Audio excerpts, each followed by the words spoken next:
حضرت ابو بکر صدیق رضی اللہ تعالیٰ عنہ نبی پاک صلی اللہ تعالیٰ علیہ وسلم کے بالکل پہلو میں بیٹھے ہیں ساتھ. تھوڑی ہی دیر گزری کہ حضرت مولا علی شیر خدا تشریف لے آئے.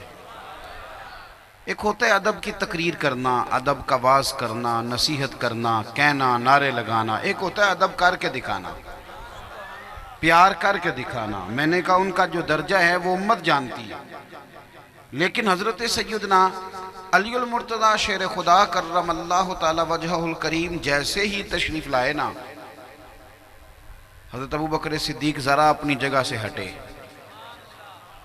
اور ان کا بازو تھام کے اپنے اور نبی کریم کے بیچ انہیں بٹھا لیا. اب جب وہ بیچ بیٹھ گئے نا، بہت سارے لوگ وہاں موجود تھے، یہ انداز دیکھ رہے تھے.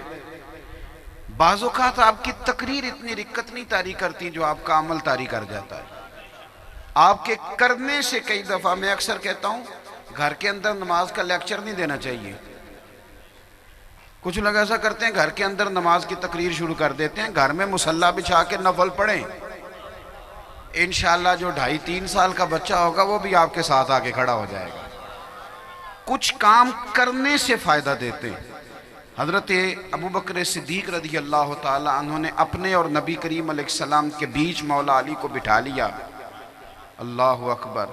بہت سارے لوگ تھے، کوئی کیا تبصرہ کرتا، کوئی کیا کہتا. یہ دروازہ محبوب تھا، کسی کو جرت ہی نہیں تھی کہ کوئی بول سکے.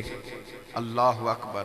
میرے نبی کریم علیہ السلام خود ہی بولے، سرکار نے اس پر خود ہی کلام فرمایا.